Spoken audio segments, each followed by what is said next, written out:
हमारा जो अब अगला चैप्टर था वो था अनुसूचित और जनजातीय क्षेत्र, शेड्यूल्ड एंड ट्राइबल एरियाज। देखो क्या होता है कि हमारे देश में कुछ ऐसे हिस्से हैं जहाँ पर जनजातीय समुदाय बड़ी संख्या में निवास करती है, और सभी जनजातियों की जीवन शैली जो है एक जैसी नहीं होती है। कुछ को समाज के साथ लगाव होता है, यानी कि वो सक्रिय संवाद करते हैं और खुद को विकास के मुख्य धारा में शामिल कर लेते हैं, जबकि कुछ समुदाय जो है अपनी पारंपरिक संस्कृति के साथ जी रहे होते हैं। तो जो जनजातीय हैं वो दो तरीके से हो रहते हैं। एक तो रहता है जो समाज के साथ सक्रिय संवाद कर रहा है या समाज के साथ घुल मिल जाता है, ठीक है, सक्रिय संवाद कर रहा है, और इसका परिणाम ये होता है कि ये विकास की मुख्य धारा में आ जाता है।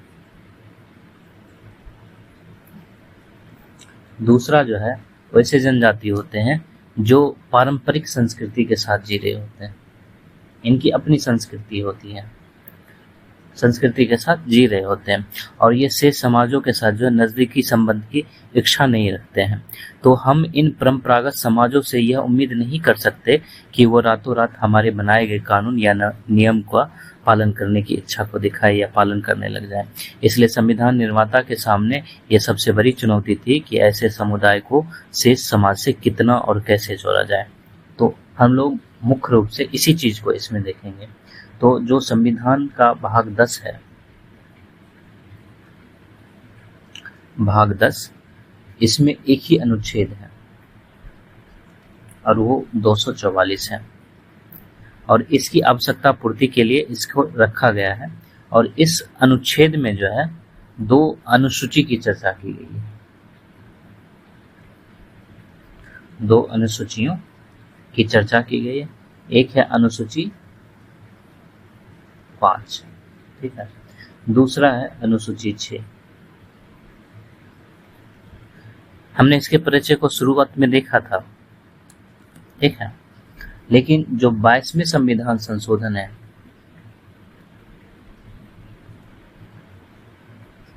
संशोधन अधिनियम, और ये 1969 का है, इसके माध्यम से एक अनुच्छेद और जोड़ा गया और वो था 244 का ये जोड़ा गया, ठीक है। और इसमें प्रावधान किया गया अनुच्छेद 244 के क में, ये जो है संसद को शक्ति प्रदान करता है, ठीक है, संसद को शक्ति प्रदान करता है कि वह विधि द्वारा असम के कुछ जनजातीय क्षेत्रों को मिलाकर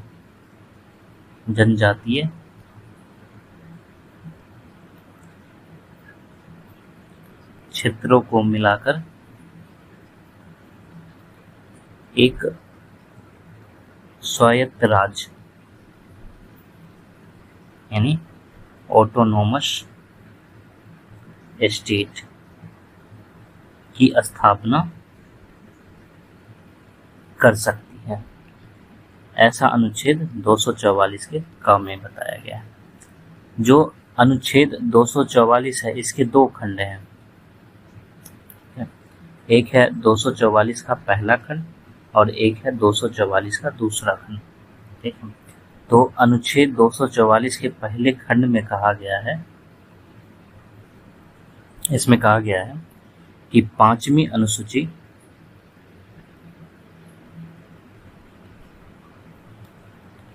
के प्रावधान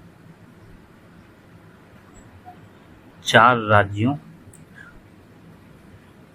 ये राज्य हैं असम, मेघालय, त्रिपुरा और मिजोरम को छोड़कर शेष सभी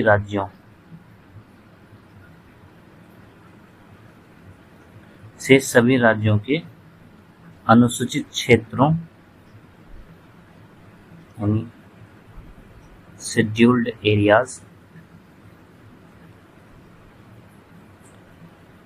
तथा अनुसूचित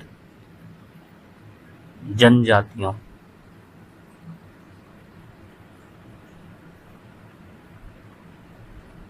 शेड्यूल्ड ट्राइब्स के प्रशासन तथा नियंत्रण के लिए लागू होंगे,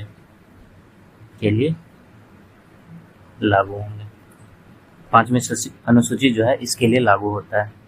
और जो इसका दूसरा खंड है 244 का दूसरा खंड है, इसमें कहा गया है कि इसके प्रावधान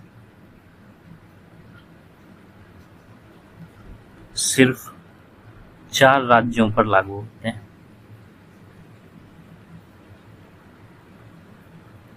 होते हैं, ठीक है। और इसमें कहा गया है कि छठी अनुसूची के उपबंध असम, मेघालय, त्रिपुरा और मिजोरम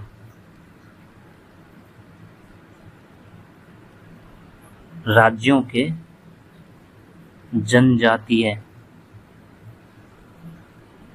क्षेत्रों यानी ट्राइबल एरियाज के प्रशासन के लिए लागू होंगे, ऐसा इसमें कहा गया। और इन दोनों अनुच्छेदों की भाषा को हम लोग ध्यान से देखें तो पांचवी अनुसूची के संबंध में अनुसूचित क्षेत्र शब्दावली का प्रयोग किया गया है, इसका प्रयोग किया गया है। और छठी अनुसूची के संबंध में जनजातीय क्षेत्र का प्रयोग किया गया है, ट्राइबल एरियाज का प्रयोग किया गया है। और इससे स्पष्ट होता है कि ये दोनों संकल्पनाएं अलग अलग हैं। तो हम लोग जो है इन दोनों संकल्पनाओं को देखेंगे। इसके लिए हमें जो है अनुसूची को देखना होगा। तो हम लोग इसलिए चलते हैं सबसे पहले पांचवी अनुसूची पर, इस पे चलते हैं।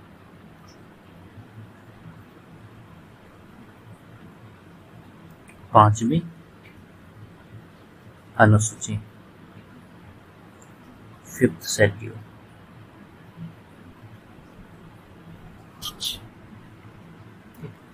जैसा कि ऊपर बताया गया है, इसका संबंध जो है अनुच्छेद 244 के प्रथम खंड से है। और इसके प्रावधान जो है 4 राज्यों को छोड़कर शेष सभी राज्य पर लागू होते हैं, ठीक है। इसके प्रावधान भारत के 4 राज्यों यानी असम, मेघालय, त्रिपुरा, मिजोरम, ठीक है, इन चारों को छोड़कर यानी इसके अलावा शेष सभी राज्यों पर लागू होते हैं, ठीक है। तो इसके अंतर्गत जो है हम लोग अलग अलग बिंदु के माध्यम से समझते हैं। जैसे इसके अंतर्गत हम लोग ले रहे हैं अनुसूचित क्षेत्र का निर्धारण कैसे होता है। अनुसूचित क्षेत्रों का निर्धारण, जो इसमें शब्द था अनुसूचित क्षेत्र, तो इसका निर्धारण कैसे होता है। डिटर्मिनेशन ऑफ शेड्यूल्ड एरियाज, ठीक है, इसका निर्धारण कैसे होता है। तो इसमें जो है राष्ट्रपति को शक्ति दिया गया है, राष्ट्रपति को शक्ति दी गई है कि वह आदेश द्वारा किसी क्षेत्र को अगर वह ऊपर बताए गए 4 राज्यों के अलावा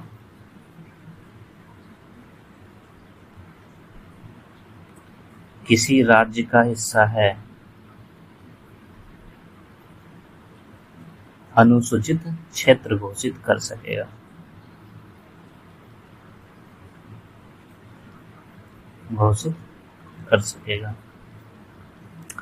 और ये 4 राज्य कौन कौन हैं? तो ये वही है, यानी कि असम, मेघालय, त्रिपुरा, मिजोरम, ये 4 राज्य को छोड़कर।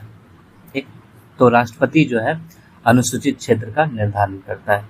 दूसरा बिंदु हम लोग ले रहे हैं कि इस पे केंद्र और राज्य की क्या क्या शक्ति है। केंद्र और राज्य की शक्तियां, इन पे क्या है, यानी powers of the centre and states. तो अनुसूचित क्षेत्र के प्रशासन के मामले में, अनुसूचित क्षेत्रों के प्रशासन के मामले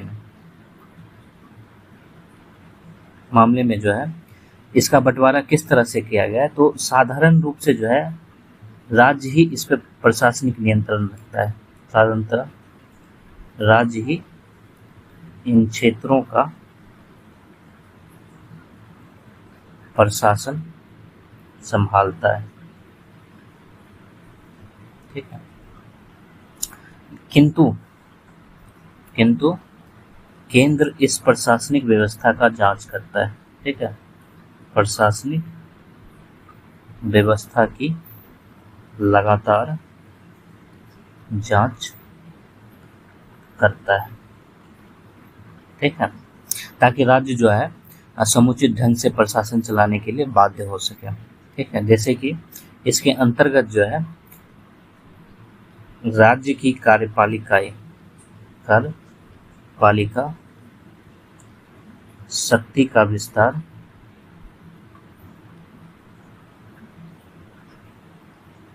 अनुसूचित क्षेत्रों पर है। और इसका कहने का अर्थ क्या है कि राज्य सरकार इन क्षेत्रों का प्रशासन चलाने के लिए सक्षम है। राज्य सरकार इन क्षेत्रों का प्रशासन चलाने के लिए सक्षम है। दूसरी बातें हैं कि जिन राज्यों में अनुसूचित क्षेत्र हैं, जिन राज्यों में अनुसूचित क्षेत्र हैं, उनके राज्यपालों के लिए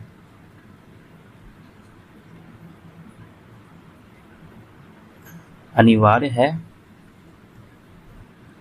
कि वे प्रतिवर्ष राष्ट्रपति को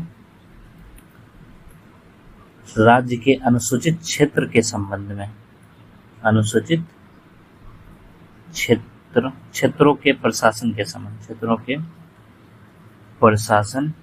के संबंध में एक रिपोर्ट भेजें या एक रिपोर्ट सौंपे। ठीक है, और राष्ट्रपति चाहे तो इस वार्षिक रिपोर्ट के अलावा किसी भी समय राज्यपाल से ऐसी अन्य रिपोर्ट मांग सकता है। तीसरी है कि केंद्र सरकार को शक्ति दी गई है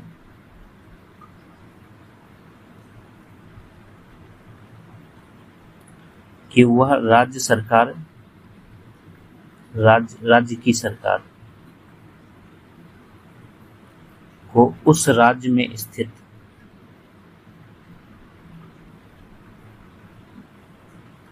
अनुसूचित क्षेत्रों के प्रशासन के संबंध में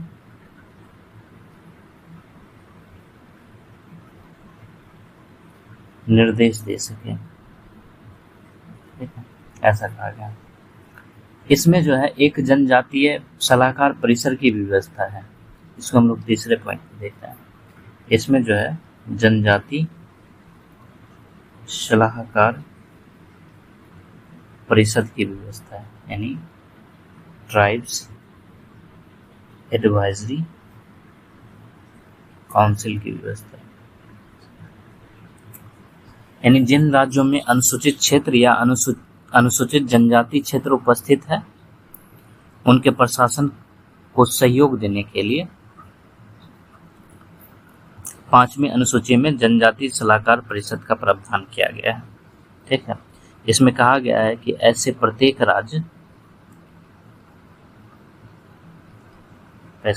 राज्य में जनजाति सलाहकार परिषद का गठन किया जाना अनिवार्य होगा, जिसमें किसी क्षेत्र को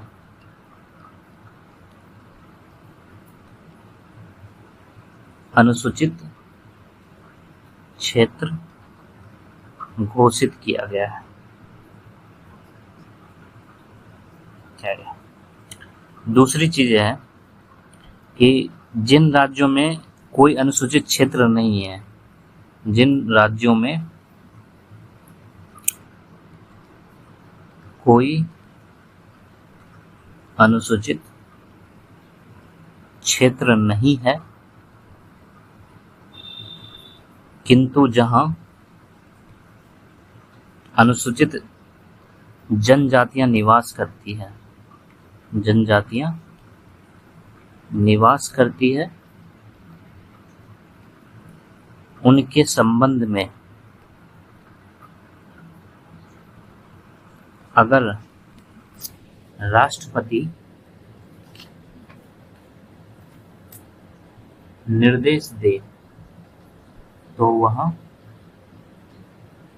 वहां भी जनजाति सलाहकार परिषद का गठन किया जा सकता है।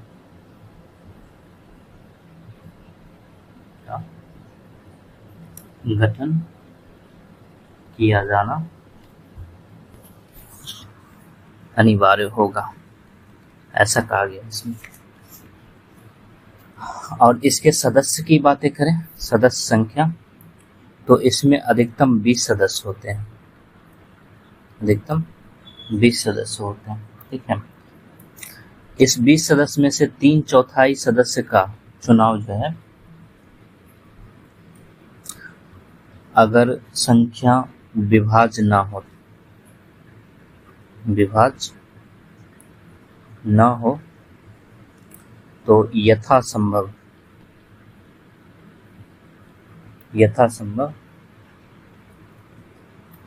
निकटतम, यानी उस राज्य की विधानसभा में शामिल अनुसूचित जनजातियों के सदस्यों में से लिए जाएंगे, ऐसा है। ठीक है, और जो राज्यपाल है वो इस परिषद की जो है, इसके संख्या को, यानी कि जो सदस्य का संख्या है, सदस्य की संख्या, ठीक है, इसकी नियुक्ति पद्धति, ठीक है, इसके अध्यक्ष, ठीक है, इन सब के संबंध में नियम बनाने का अधिकार है राज्यपाल को।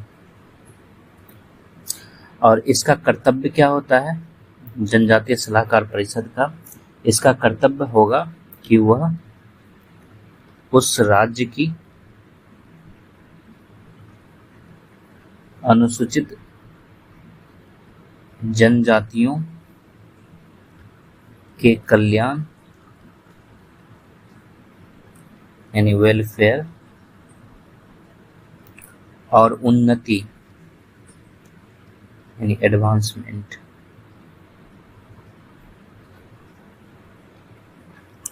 से संबंधित ऐसे विषयों पर सलाह दे जो उसको राज्यपाल द्वारा निर्देशित किए गए। ये कहा गया। अब इसमें हम लोग अगला पॉइंट लेते हैं, और वो है अनुसूचित क्षेत्रों में लागू विधि।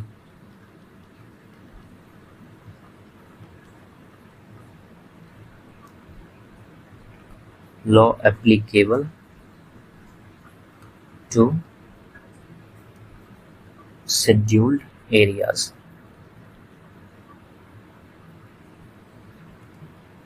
अनुसूचित क्षेत्रों पर लागू होने वाले कानूनों के संबंध में राज्यपाल और केंद्र सरकार को विशेष शक्ति दी गई है। जैसे कि राज्यपाल जो है लोक अधिसूचना द्वारा निर्देश दे सकता है। लोक अधिसूचना, ठीक है, यानी पब्लिक नोटिफिकेशन।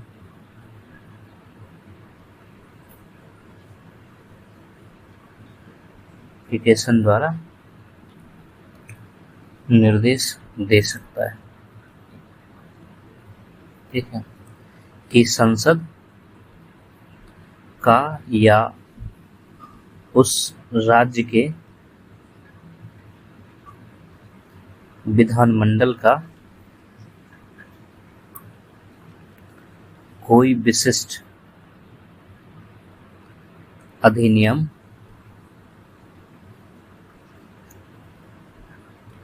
उस राज्य के अनुसूचित क्षेत्र या उसके किसी भाग पर लागू नहीं होगा, ऐसा कहेगा। दूसरा जो है, राज्यपाल को वहां के शांति और सुशासन के लिए विनियम बनाने का भी अधिकार है। राज्यपाल को अनुसूचित क्षेत्रों की शांति यानी पीस और सुशासन यानी गुड गवर्नमेंट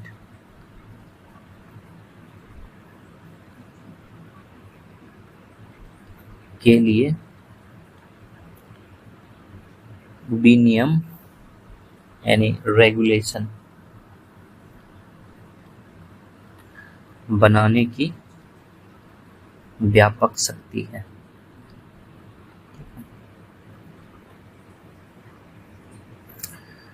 और इसके माध्यम से क्या होता है कि ऐसे विनियम जो है राज्यपाल अनुसूचित क्षेत्र पर लागू होने वाले संसद या राज्य विधानमंडल के किसी अधिनियम या किसी विद्यमान विधि का संशोधन या निरसन कर सकेगा।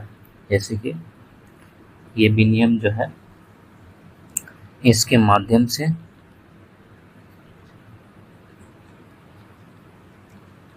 राज्यपाल अनुसूचित क्षेत्र पर लागू होने वाले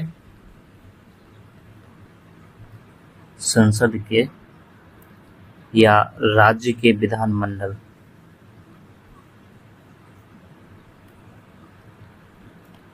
के किसी अधिनियम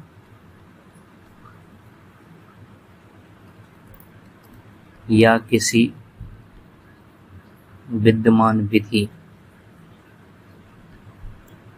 का संशोधन या निरसन कर सकेगा। ये चीजें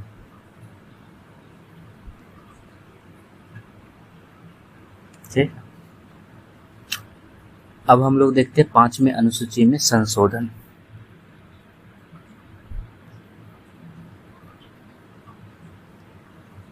पांचवें अनुसूची का संशोधन,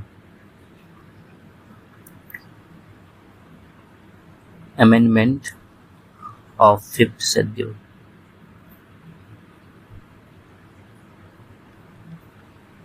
ठीक, तो संसद को यह शक्ति दी गई है। संसद को शक्ति दी गई है कि वह विधि द्वारा 5वीं अनुसूची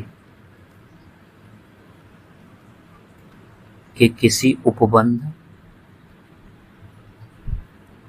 5वीं अनुसूची के किसी भी उपबंध का संशोधन, परिवर्तन या निरसन कर सकती है।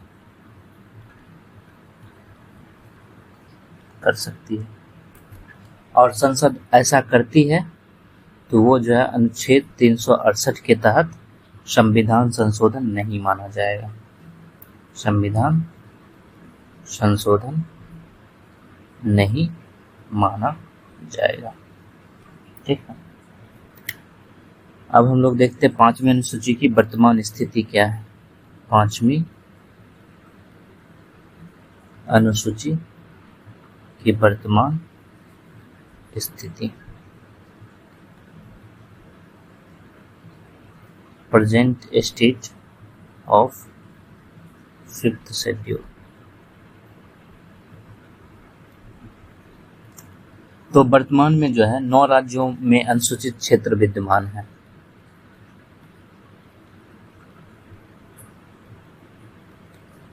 नौ राज्यों में अनुसूचित क्षेत्र विद्यमान है। ठीक है, और ये राज्य हैं आंध्र प्रदेश, हिमाचल प्रदेश, गुजरात है, ओडिशा है,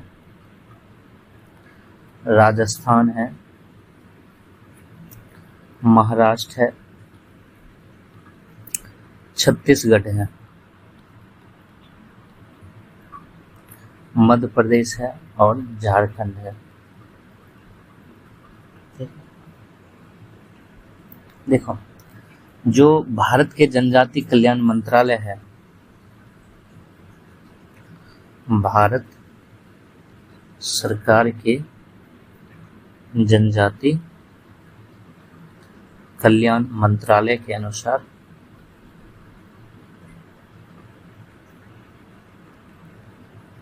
किसी क्षेत्र को या किसी क्षेत्र को अनुसूचित क्षेत्र घोषित किए जाने के आधार क्या है? घोषित किए जाने के आधार, इसमें जो है पहला आधार है कि उस क्षेत्र में जनजातीय जनसंख्या की अधिकता हो। उस क्षेत्र में जनजातीय जनसंख्या की अधिकता हो। दूसरा आधार है कि जनजातियों का निवास आपस में जुड़ा हो। आपस में, या ऐसे सेंटेंस गलत हो जाएगा, निवास क्षेत्र हो जाए, निवास क्षेत्र आपस में जुड़ा हो तथा कुल क्षेत्र का आकार प्रशासन योग्य हो। तीसरी चीज है, वह क्षेत्र किसी व्यवहारिक प्रशासनिक इकाई जैसे जिला, खंड, खंड मतलब ब्लॉक, या ताल्लुक के रूप में संगठित हो। चौथा आधार है, वह क्षेत्र अपने पड़ोस के अन्य क्षेत्रों की तुलना में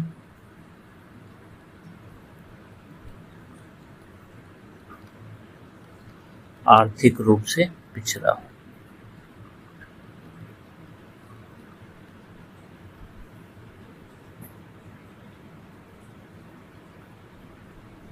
ठीक, अब हम लोग देखते हैं 6ठी अनुसूची।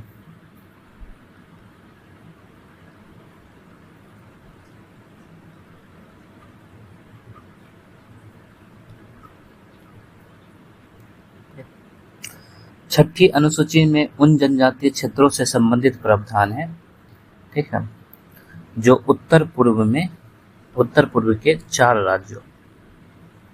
राज्यों में स्थित है। ठीक, और ये राज्य हैं असम, मेघालय, त्रिपुरा, मिजोरम। ठीक है, इन क्षेत्रों के जो जनजातीय क्षेत्र हैं वो इसमें शामिल है। ठीक है, और इन जनजातीय क्षेत्रों को अलग रखने का कारण क्या था कि ये शेष समाज से अलग थलग है, या शेष भारत के समाज से भिन्न है ये। ठीक है, काफी अलग थलग रहती है, और अभी भी जो है ये अपनी परंपरा और संस्कृति के अनुसार जीते हैं, संस्कृति के अनुसार विशिष्ट राजनीतिक प्रणाली को स्वीकार करती है। ठीक है, तो छठी अनुसूची के प्रावधान जो है वो पांचवी अनुसूची के तुलना में काफी विस्तृत है। इसमें विभिन्न जनजातीय क्षेत्रों के लिए विशिष्ट प्रावधान शामिल किए गए हैं, और इसमें जो है कुल 21 पैरा है। ठीक है, और इसको हम लोग जो है देखते हैं। इसके अंतर्गत जैसे हम लोग देख रहे हैं स्वायत्त जिले और स्वायत्त क्षेत्र। स्वायत्त क्षेत्र यानी autonomous districts and autonomous regions. ठीक है, तो छठी अनुसूची के पहले पैरा में बताया गया है, छठी अनुसूची के पहले पैरा में। ठीक है, क्या बताया गया है? तो बताया गया कि इन 4 राज्यों के जनजातीय क्षेत्रों को प्रशासन की दृष्टि से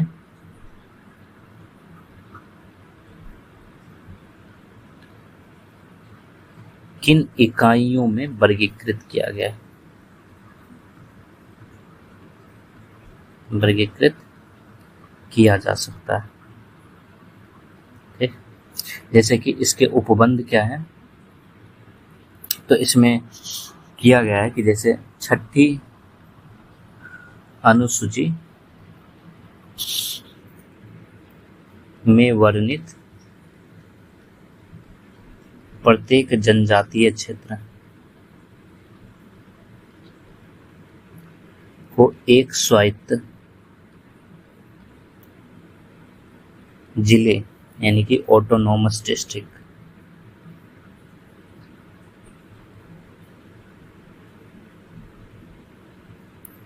के रूप में प्रशासित किया जाएगा।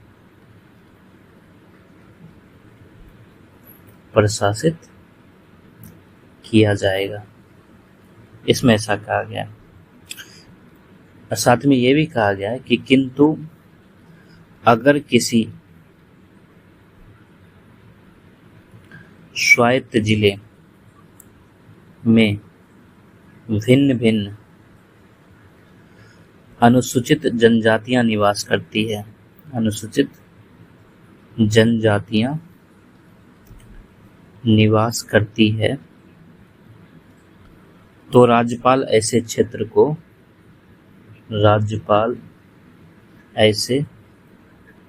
क्षेत्रों को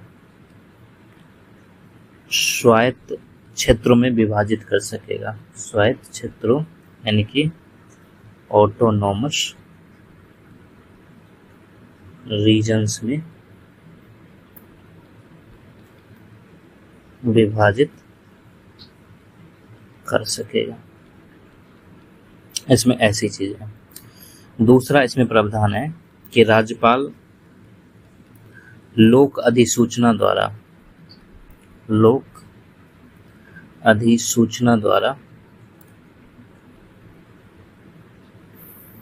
किसी स्वायत्त जिले में नए क्षेत्रों को शामिल कर सकेगा, नए क्षेत्रों को शामिल कर सकेगा। ठीक है, जो पहले से शामिल है यानी कि पहले से शामिल उसको बाहर भी कर सकता है, ठीक, बाहर कर सकता है। नया स्वायत्त जिला बना सकेगा, बना सकेगा, या फिर दो या दो से अधिक स्वायत्त जिले को मिलाकर, ठीक है, एक रूप दे सकेगा, यानी एक स्वायत्त जिला बना सकेगा, ठीक है। इसके अलावा इसके भाग को भी मिलाकर एक स्वायत्त जिला बना सकता है, ठीक है। किसी स्वायत्त जिले का क्षेत्र बढ़ा सकेगा, ठीक है, किसी स्वायत्त जिले का क्षेत्र घटा सकेगा, ठीक है, उसकी सीमाएं निश्चित कर सकेगा, ये सारे राज्यपाल को दिया गया, निश्चित कर सकेगा, ठीक है। उसका नाम बदल सकेगा, नाम बदल सकेगा, ये राज्यपाल को दिया गया, ठीक। स्वायत्त जिले और स्वायत्त क्षेत्र। अब हम लोग दूसरा लेते हैं, विभिन्न जनजातीय क्षेत्र। हम लोग देखेंगे इसमें कौन कौन से जनजातीय क्षेत्र हैं, जैसे डिफरेंट ट्राइबल एरियाज, ठीक। तो छठी अनुसूची की पैरा 20 जो है वो इससे संबंधित है। 20 जो है उसमें क्षेत्रों की सारणी दी गई है जिन्हें जनजातीय क्षेत्र का दर्जा दिया गया है। इसको जो है जनजातीय, इसमें सूची है, ठीक है, क्षेत्र का दर्जा दिया गया है इसको, ठीक है। और इस सारणी के, यानी कि ये जो सूची है, इस सारणी के 4 भाग हैं, ठीक है, और यही भाग की चर्चा हम लोग करेंगे, ठीक है। और इसमें प्रत्येक का संबंध एक राज्य विशेष से है, ठीक है। तो जैसे इसमें 4 भाग में हम लोग भाग पहले के लेते हैं, ठीक है, भाग फर्स्ट, इसमें जो है असम राज्य है, असम राज्य, ठीक। और इसमें जो क्षेत्र है वो है दीमा हसाब स्वायत्त जिला, स्वायत्त जिला है, ठीक है। यानी कि इसमें पहले जो है उत्तरी कछार पहाड़ी जिला,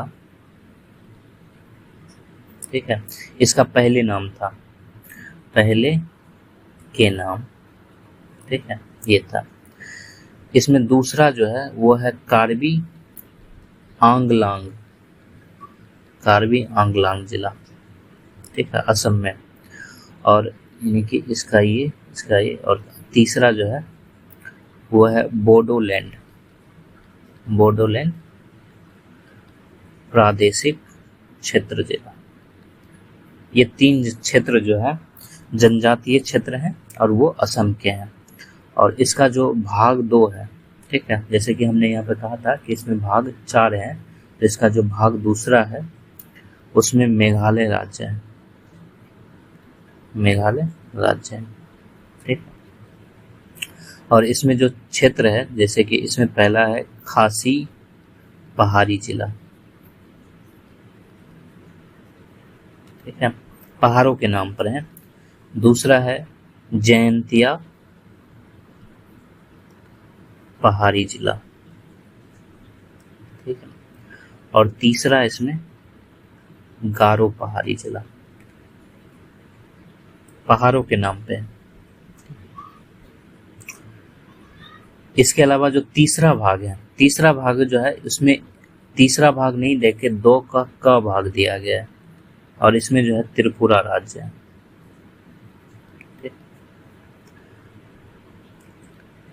और इसमें जो है एक ही क्षेत्र है, वो है त्रिपुरा जनजातीय क्षेत्र जिला,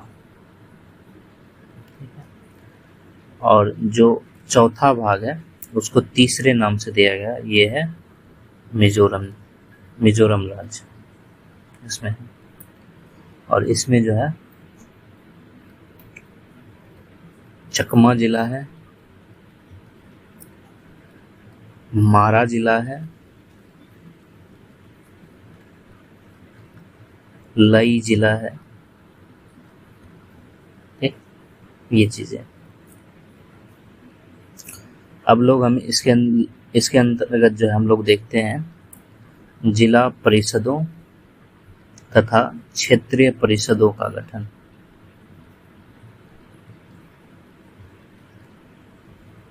यानी कॉन्स्टिट्यूशन ऑफ डिस्ट्रिक्ट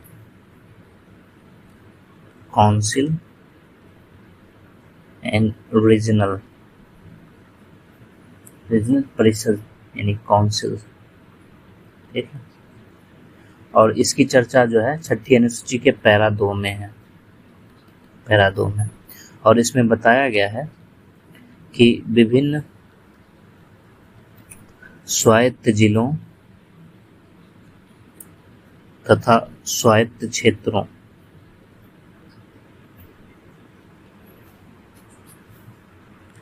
के प्रशासन के लिए परिषदों का गठन किया जाएगा।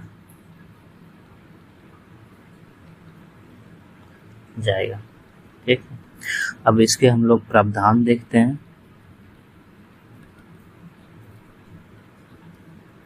जैसे इसमें पहला प्रावधान है कि प्रत्येक स्वायत्त जिले के लिए एक जिला परिषद होगी, एक जिला परिषद होगी जिसमें अधिकतम 30 सदस्य होंगे, जिसमें अधिकतम 30 सदस्य होंगे। इनमें से अधिकतम 4 सदस्य राज्यपाल द्वारा मनोनीत किए जाएंगे। अधिकतम 4 सदस्य, इस सेंटेंस को कैसे, इसमें अधिकतम 4 सदस्य राज्यपाल द्वारा मनोनीत किए जाएंगे, राज्यपाल द्वारा मनोनीत किए जाएंगे। जबकि शेष का जो है निर्वाचन होता है, इसको लिखा जाएगा जबकि शेष का निर्वाचन वयस्क मताधिकार द्वारा। ठीक है, वयस्क मताधिकार द्वारा होगा, इसमें कहा गया। दूसरा है इसमें कि अगर किसी स्वायत्त जिले के भीतर स्वायत्त क्षेत्र यानी कि ऑटोनोमस रीजन का गठन किया गया है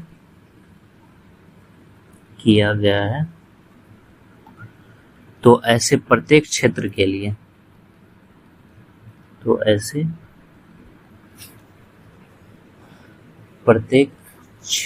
लिए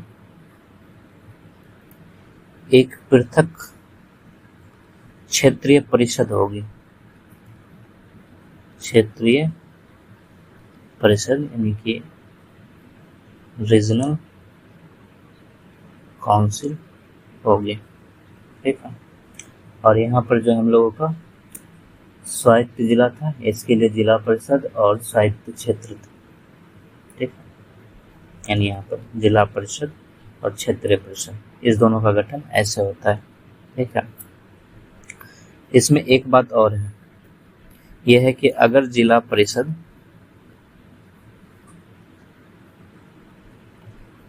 अपने समय से पहले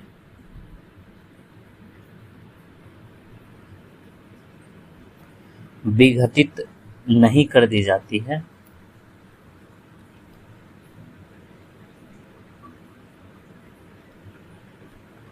तो उसके निर्वाचन सदस्य या उसके निर्वाचित सदस्य 5 वर्ष की अवधि तक अपने पद धारण करेंगे, जबकि मनोनीत सदस्य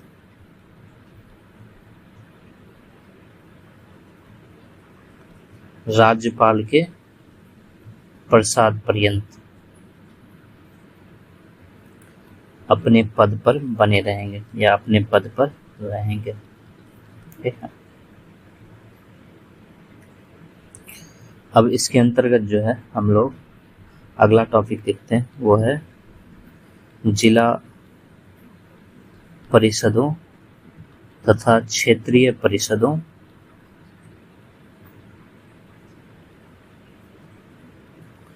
की विधायी शक्ति।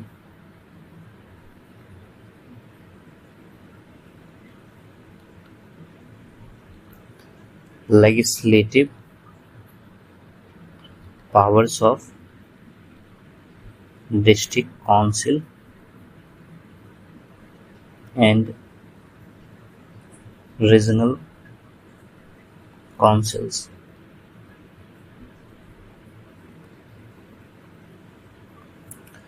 जिला और क्षेत्रीय परिषदों को अपने क्षेत्र में कुछ विषयों पर विधि बनाने की शक्ति दी गई है। ठीक है,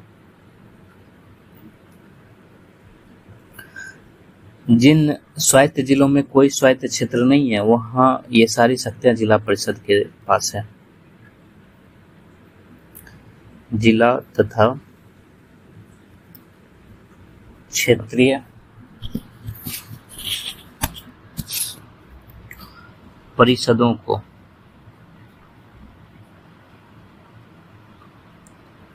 अपने क्षेत्रों में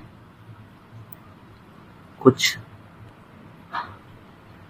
विषयों पर विधि बनाने की शक्ति दी गई है। जिन स्वायत्त जिलों में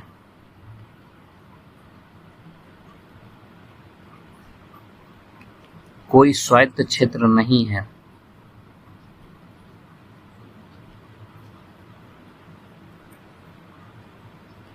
वहां ये सारी शक्तियां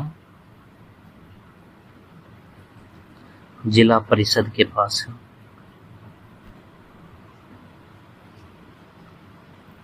और जिन स्वायत्त जिलों में मतलब जिन जिलों में स्वायत्त क्षेत्र हैं, ठीक है, जिन जिलों में स्वायत्त क्षेत्र हैं उनमें उन क्षेत्रों के अलावा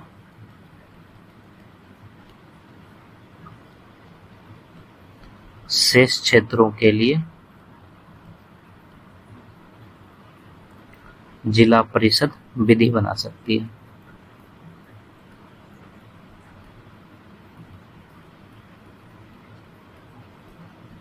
ठीक, और जो स्वायत्त क्षेत्र है उसमें विधि बनाने की शक्ति क्षेत्रीय परिषद के पास है। क्षेत्रीय परिषदों के पास है। ठीक है, अब हम लोग कुछ एग्जाम्पल देखेंगे इसके अंतर्गत, जैसे कि जो विधायी शक्तियां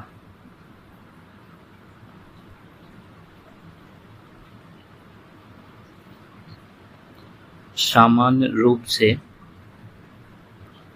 सभी जिला तथा क्षेत्रीय परिषद को दिया गया है,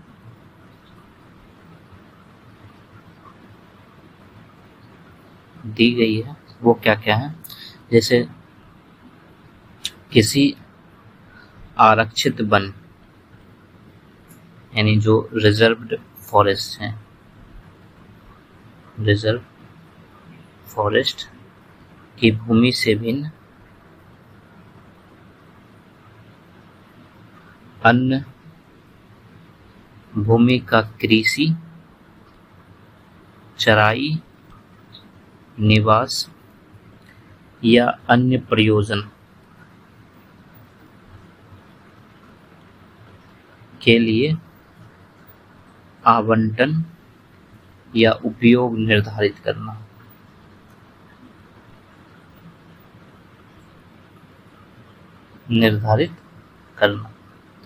ये शक्तियां दी गई है सामान्य रूप से सभी जिला और क्षेत्रीय परिषदों को। दूसरी जो है, किसी ऐसे वन का प्रबंध करना ऐसे वन का प्रबंध करना जो आरक्षित वन नहीं है, नहीं, ठीक है। इसके अलावा जो है कृषि के प्रयोजन के लिए कोई नदी, नहर या जल स्रोतों का प्रयोग करना, ठीक। कृषि के प्रयोजन के लिए या फिर कृषि में उपयोग के लिए, ठीक है। कृषि में उपयोग के लिए किसी नहर या जल स्रोत का प्रयोग, इसका भी निर्धारण यही करता है। इसके अलावा जो झूम कृषि है, ठीक है, या कृषि की अन्य स्थानांतरणीय पद्धतियों का विनियमन, ये चीजें हैं। ये जिला परिषद और क्षेत्रीय परिषदों की विधायी शक्ति के अंतर्गत आता है, ये सारी चीजें। इसके अलावा जो है, जो ग्राम या नगर समिति है या परिषदों की स्थापना है, उसके शक्ति का भी निर्धारण करता है। ग्राम या नगर समितियों या परिषदों की स्थापना तथा उनकी शक्तियों का निर्धारण, ठीक है। जो ग्राम या नगर प्रशासन है, नगर प्रशासन से संबंधित अन्य विषय जैसे ग्राम या नगर पुलिस, ये विषय हो गया, ठीक है। लोक स्वास्थ्य विषय हो गया, स्वच्छता हो गया, ये सारे विषय से संबंधित जो है प्रशासन से संबंधित अन्य विषय का भी निर्धारण करता है। इसके अलावा जो है, जो संपत्ति की विरासत है, ठीक है, इससे संबंधित नियम, ये भी निर्धारित करता है। इसके अलावा जो विवाह है, ठीक है, या तलाक, या फिर इसको कह सकते हैं विवाह विच्छेद, इससे संबंधित नियम, ठीक है, ये चीजें हैं। इसके पास जो है कुछ न्याय प्रशासन में, जैसे कि स्वायत्त जिलों तथा स्वायत्त क्षेत्रों में न्याय प्रशासन,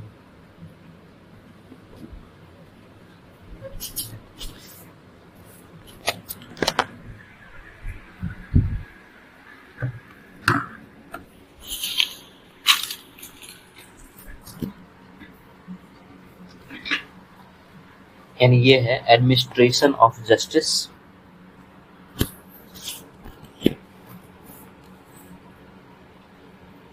एडमिनिस्ट्रेशन ऑफ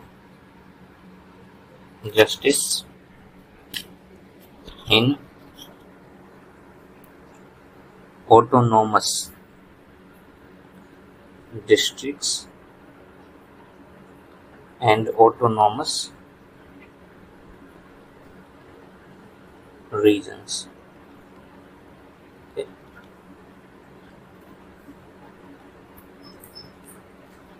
जनजातीय क्षेत्रों की प्रतिनिधि संस्था को विधायी शक्तियों के साथ साथ कुछ न्यायिक शक्तियां भी दी गई हैं, जैसे कि स्वायत्त क्षेत्र में क्षेत्रीय परिषद को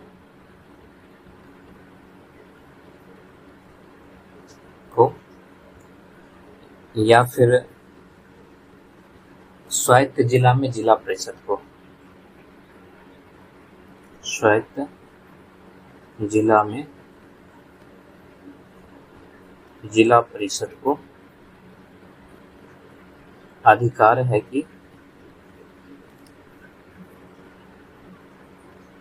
वह राज्य के किसी न्यायालय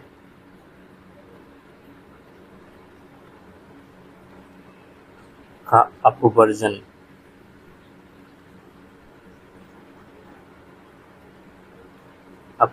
करके ग्राम परिषदों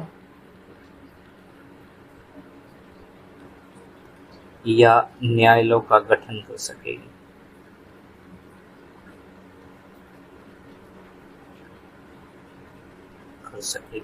ठीक है, ये चीजें। और इसके अलावा जो है ये जो ग्राम परिषद न्यायालय है, इसमें पीठासीन अधिकारियों को भी नियुक्त कर सकता है।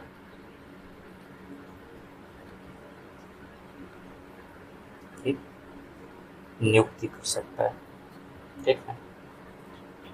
दूसरा है कि इस पद्धति से स्थापित, यानी जो ऊपर वाला पद्धति है, इस पद्धति से स्थापित किसी भी न्यायालय या परिषद को केवल उन्हीं वादों तथा मामलों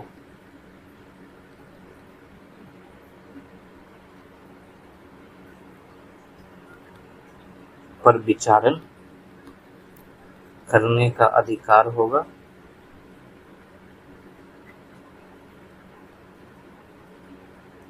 जिनके सभी पक्षकार उसी क्षेत्र के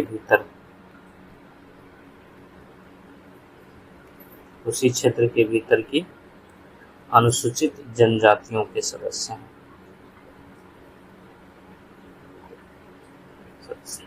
यानी इस पद्धति से स्थापित किसी भी परिषद या न्यायालय को केवल उन्हीं वादों या मामलों पर विचारण करने का अधिकार होगा जिनके सभी पक्षकार उसी क्षेत्र के भीतर की अनुसूचित जनजाति के सदस्य हैं।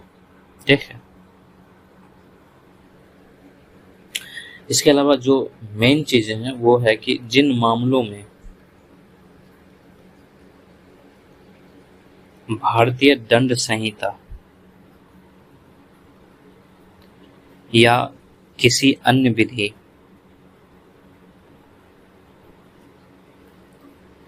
के तहत कम से कम 5 वर्ष के कारावास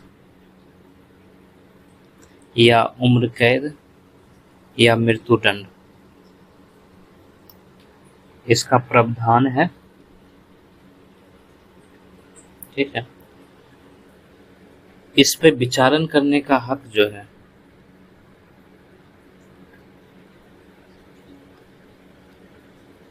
इन परिषदों या न्यायालयों को सिर्फ राज्यपाल दे सकेगा। ठीक है। क्षेत्रीय परिषद या जिला परिषद नहीं दे सकता है। क्षेत्रीय परिषद या जिला परिषद नहीं दे सकता है। ठीक है। इसके अलावा जो है हमारा स्वायत्त जिलों या स्वायत्त क्षेत्रों के प्रशासन की जांच,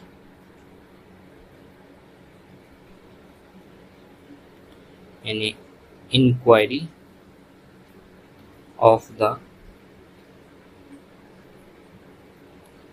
administration in autonomous districts and autonomous regions। और ये जो है 6ठी अनुसूची के पैरा 14 के तहत इसमें प्रावधान दिया गया है। ठीक है। और इसके तहत जो है राज्यपाल को अधिकार दिया गया है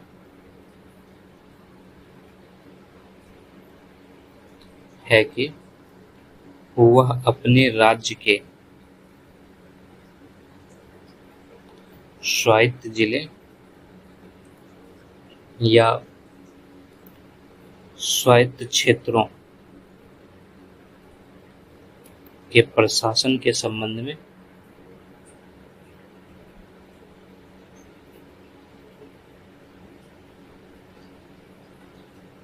किसी भी समय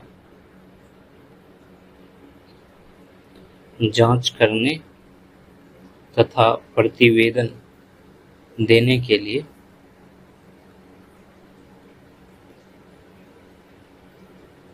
एक आयोग नियुक्त कर सकता है।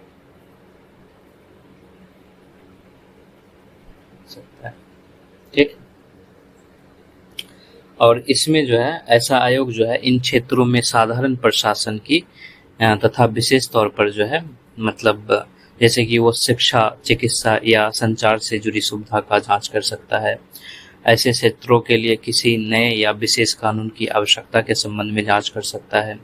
जिला या प्रादेशिक परिषदों द्वारा निर्मित विधियों, नियमों या विनियमों के प्रशासन से संबंधित जांच कर सकता है।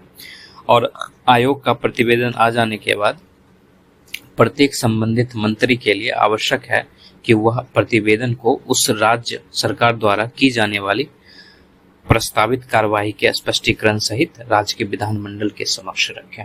इसमें ये प्रावधान है। ठीक है। अगला जो टॉपिक है वह है परिषदों का या परिषदों के कार्यों को निष्प्रभावी करना। निष्प्रभावी करना, annulment of the acts of councils.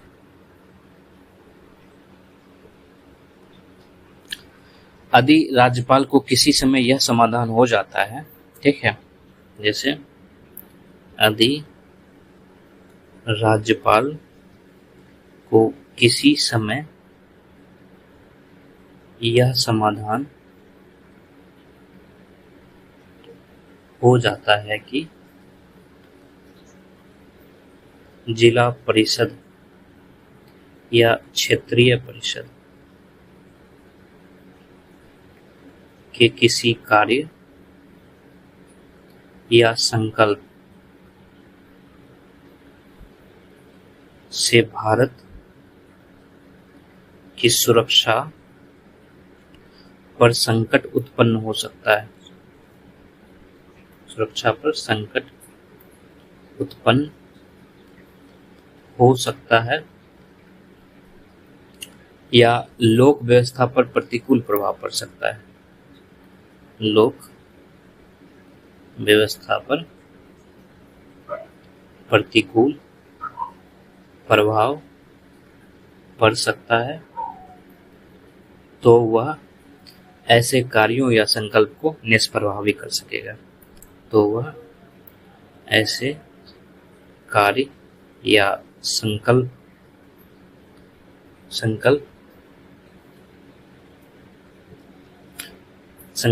के प्रभाव का पूर्ण, या फिर इसको ऐसे लिखते हैं, कार्यों या संकल्प को निष्प्रभाव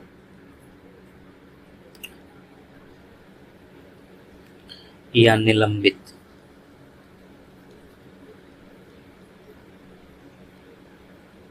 सस्पेंड कर सके। इसमें ऐसा कहा गया है। ठीक है। इसके बाद जो अगला है वो है जिला परिषद या प्रादेशिक परिषद का विघटन।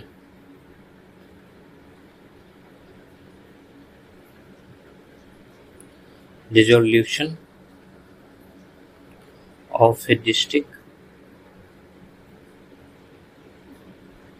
और ए रीजनल काउंसिल। ठीक।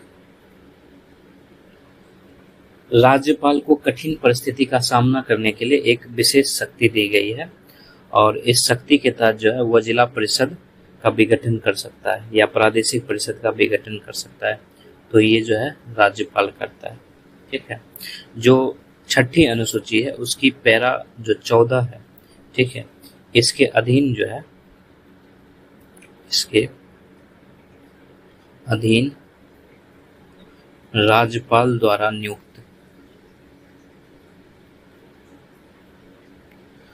आयोग ने ऐसी सिफारिश दी है तो राज्यपाल लोक अधिसूचना द्वारा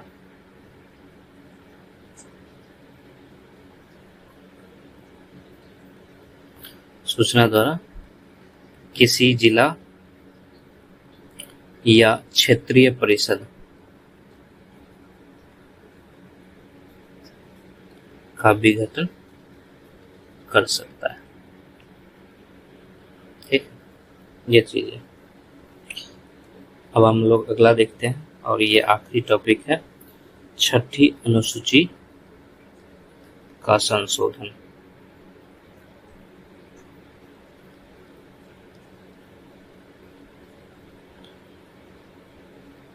अमेंडमेंट ऑफ 6th शेड्यूल।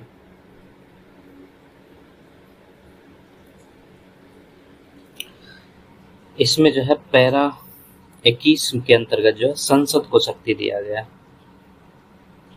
संसद को शक्ति दी गई है कि वह विधि द्वारा छठी अनुसूची के किसी भी उपबंध का संशोधन, परिवर्तन या निरसन कर सकती है। ठीक है, और वही चीजें हैं जो 5वें अनुसूची में था। अगर संसद ऐसा करती है तो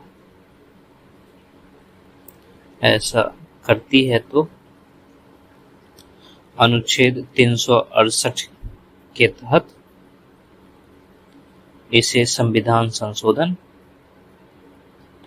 या संविधान का संशोधन नहीं माना जाएगा। ये चीज है और ये अध्याय जो है हम लोगों का यहीं समाप्त होता है। फिर हम लोग जो है किसी नए अध्याय के साथ मिलेंगे। इसमें यहीं तक